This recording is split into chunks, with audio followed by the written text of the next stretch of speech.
आदरणीय मोहम्मद आजम खान साहब के साथ अन्याय लगातार हो रहा है। ये भी इनह्यूमन एक्टिविटी है सरकार की कि दो परिवार एक साथ नहीं है। जब परिवार को सजा मिली है और कहीं ऐसा आपको देखने को नहीं मिला होगा जब परिवार के लोगों के साथ ऐसा अन्याय हो रहा हो।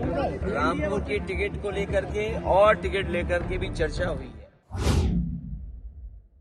आदाब, नमस्कार, मैं वसीम अख्तर और आप देख रहे हैं द लीडर हिंदी। सबूत और दलीलें इस बात की निशानदेही कर रही हैं, मुखालिफ पर गरजती बरसती और भीड़ को बेसाख्ता तक खींचने वाली आवाज़ लोकसभा के इस चुनाव में नहीं गूंजेगी। रामपुर के मोहम्मद आदम खान चुनावी स्टेज पर भले ही नहीं रहे, लेकिन उनका जिक्र होगा और हो भी रहा है। उनसे मिलने के लिए सीतापुर जेल समाजवादी पार्टी के मुखिया अखिलेश यादव पहुंचे थे, हाल जानने और रामपुर, मुरादाबाद, बिजनौर के टिकट पर राय जानने के लिए। मुरादाबाद और बिजनौर के लिए उम्मीदवार का नाम फाइनल हो गया। एक सीट पर सिटिंग एमपी का टिकट कट रहा है, दूसरी पर एक महिला कैंडिडेट के नाम पर मोहर लग गई है। कोई बड़ी अड़चन सामने नहीं आई तो घोषणा हो जाएगी। रामपुर में थोड़ी सी कश्मकश है। बताया जा रहा है कि अखिलेश यादव उस लड़की को लड़ाना चाहते हैं जो आजम खान की मुंह बोली बेटी जैसी है, लेकिन आजम खान के मन में कुछ और भी चल रहा है। वो क्या है, उन्होंने अखिलेश यादव को बता दिया है। इसके लिए रामपुर से समाजवादी पार्टी के जिला अध्यक्ष, शहर अध्यक्ष भी सीतापुर जेल बुलाए गए थे। रामपुर की बात करें तो चर्चा मुस्लिम कैंडिडेट का हो रहा है। आजम खान खुद, पत्नी डॉक्टर तदीन फातिमा और बेटे अब्दुल्ला आजम जेल में हैं। बड़े बेटे अदीब आजम, उनकी पत्नी सिद्रा अदीब बाहर हैं। सिद्रा का नाम पहले भी चला था। आजम खान तैयार नहीं हुए। ऐसे में दो नाम काबिल गौर हैं, एक हाफिज अब्दुल सलाम और दूसरा आसिम राजा शमसी का। हाफिज अब्दुल सलाम जिला पंचायत अध्यक्ष रह चुके हैं, लोकसभा का चुनाव भी लड़ते रहे, तुर्क बिरादरी से आते हैं। आसिम राजा शमसी को आजम खान ने पहले रामपुर से विधानसभा और फिर लोकसभा का उपचुनाव लड़ाया था। दोनों मरतबा हार का सामना करना पड़ा।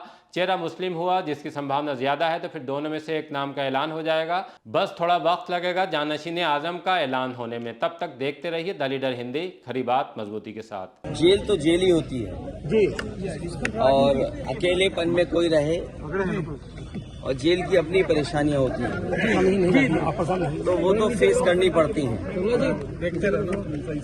और हमें उम्मीद है कि उन्हें न्याय मिलेगा, उनके परिवार को न्याय मिलेगा। आदरणीय मोहम्मद आजम खान साहब, उनके साथ अन्याय लगातार हो रहा है। ये भी इनह्यूमन एक्टिविटी है सरकार की कि दो परिवार एक साथ नहीं है। जब परिवार को सजा मिली है और कहीं ऐसा आपको देखने को नहीं मिला होगा जब परिवार के लोगों के साथ ऐसा अन्याय हो रहा हो। कम से कम सरकार को ये दृष्टिकोण तो रखना चाहिए कि परिवार एक साथ रहे। जब इतनी तकलीफ और परेशानी में है, क्या सरकार यही तकलीफ परेशानी देना चाहती है, और वो भी झूठे मुकदमे लगना। सरकार ये कहती है कि दुनिया में उनकी पार्टी सबसे बड़ी है, लेकिन जो लग रहा है Bharatiya Janata party world record नहीं, ये वर्ल्ड रिकॉर्ड से ऊपर चले गए हैं। ब्रह्मांड रिकॉर्ड बना रहे हैं झूठे मुकदमों का। लगातार वर्ल्ड रिकॉर्ड नहीं, ब्रह्मांड का रिकॉर्ड बना रहे हैं झूठे मुकदमों का। और केवल उत्तर प्रदेश नहीं, रामपुर टिकट कहीं पर देख लीजिए आप, हर जगह मुकदमे झूठे लगाए जा रहे हैं। और जो इलेक्ट्रल बॉन्ड ने भारतीय जनता पार्टी का बैंड बजाया, उसकी वजह से आप दिल्ली को भी देख लीजिए कि दिल्ली में क्या हो रहा है। क्या देश ये स्वीकार करेगा झूठे मुकदमे लगा के लोगों को जेल भेज दे? और अन्याय की कोई उम्र नहीं होती है। जुल्म की करने वाला कितना भी जुल्म करेगा, अंत में सच्चाई की जीत होगी, सच्चाई की जीत होगी।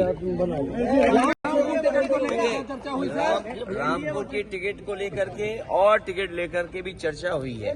सर पल्लवी देखिए, ये पीडीए ही जीतेगा, पीडीए ही एनडीए को हराएगा। और पीडीए से घबराई हुई है सरकार। लगातार मुख्यमंत्रियों पर कार्रवाई हो रही है, क्या ये कोई नया तरीका नहीं है। ये समय बहुत बलवान है। हमने आपने तमाम किस्से सुने होंगे, समय से ज्यादा बलवान नहीं है। और समय आएगा जब बीजेपी को भी जनता सबक सिखाएगी। केवल जनता इंतजार कर रही है कब उसे वोट डालने का मौका मिल जाए। और केवल मुख्यमंत्रियों को जेल भेजने से मुख्यमंत्रियों को जेल भेजने से, कुछ न्यूज को कंट्रोल करने से लोकतंत्र में इनकी जीत नहीं होने वाली है। ये लोकतंत्र को कमजोर कर रहे हैं। लोकतंत्र में जो आवाज उठाना चाहते हैं उनकी आवाज दबाना चाहती है सरकार। और सच्चाई तो ये है कि इनके पास जवाब नहीं है। मान लीजिए उत्तर प्रदेश में सबसे ज्यादा पेपर लीक हुए हैं, कोई एक पेपर लीक नहीं हुआ है। जितनी भी परीक्षाएं हुई हैं सबके पेपर लीक हुए हैं। और पेपर लीक होने से जिन बच्चे नौजवानों का भविष्य अंधकार में गया है, मैंने कई बार बोला हूं, मैं फिर बोलता हूं, 60 लाख बच्चे जिनका भविष्य इस भारतीय जनता पार्टी ने उत्तर प्रदेश में छीना है। 60 लाख और उनके माँ बाप को मिला लें तो 60 लाख गुणा 3 कितना हुआ? 1 करोड़ 80 लाख। 1 करोड़ 80 लाख का अगर हम भाग दे दें, 1 करोड़ 80 लाख को हम भाग दे दें 80 से लोकसभाओं से, तो हर लोकसभा में 2,25,000 वोट कम हुआ है। और जिस दल का 2,25,000 वोट कम हो जाए एक लोकसभा में, तो सोचो कितनी घबराई हुई होगी।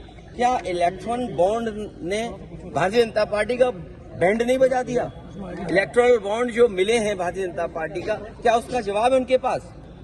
और अगर आप दिल्ली वाली बात कर रहे हैं तो जो आरोप लग रहा है, क्या इलेक्ट्रल बॉन्ड उसने भारतीय जनता पार्टी के लोगों को नहीं दिया? तो ये घबराहट में अपना जो मुद्दा बदलने की जो तरीका है, इसमें भारतीय जनता पार्टी कामयाब नहीं होगी। ये कितने भी नेताओं को जेल भेज देंगे, लेकिन जनता को जेल नहीं भेज सकते। जनता इनको सबक सिखाएगी।